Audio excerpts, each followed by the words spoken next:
Durante anos, ouvimos muitos pregadores dizendo que política e religião não se misturam. Até mesmo o pastor Marco Feliciano disse que no dia que ele entrasse para a política, poderiam ter certeza que ele teria desviado. Mas pior que isso é ver a idolatria evangélica a dois políticos centrais. E é exatamente sobre isso que nós vamos falar no vídeo de hoje. Durante décadas, enquanto os pregadores ministravam a palavra do Senhor e falavam sobre idolatria, duas coisas eram fortemente citadas como idolatria. A primeira era a política e a segunda, a adoração a imagens. Era totalmente proibido que se discutisse política dentro da igreja ou até mesmo que algum político assumisse a tribuna para falar da política. Mesmo que ele pertencesse a um partido político, ele não poderia falar de política abertamente no ambiente de culto.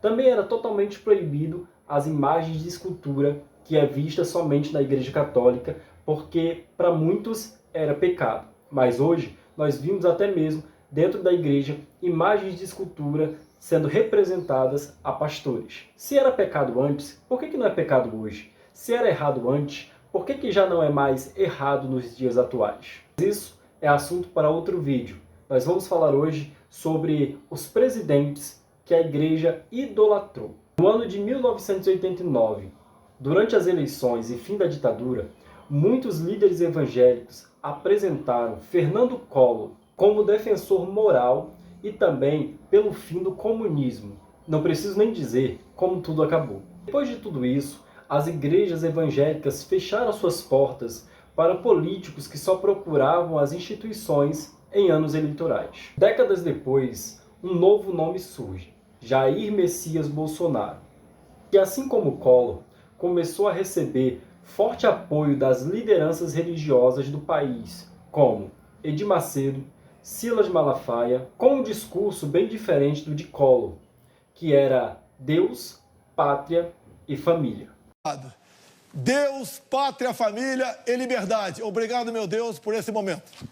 Mas por que o sobrenome Bolsonaro se tornou tão importante no meio dos evangélicos e até mesmo idolatrado? Antes de Bolsonaro aparecer, o Brasil vivia uma crise profunda. Escândalos de corrupção, aumento da violência e polarização política fizeram muita gente perder a confiança nos partidos tradicionais. Ao mesmo tempo, igrejas cresciam rapidamente no país, inclusive as pentecostais e as neopentecostais. Desde então, as coisas começaram a mudar na igreja, pois pastores começaram a falar frequentemente nos púlpitos sobre política. Bolsonaro começou a ser apresentado como defensor dos valores cristãos. Mesmo sendo católico e depois frequentando algumas igrejas evangélicas, Bolsonaro conseguiu criar conexões entre os maiores líderes da nação.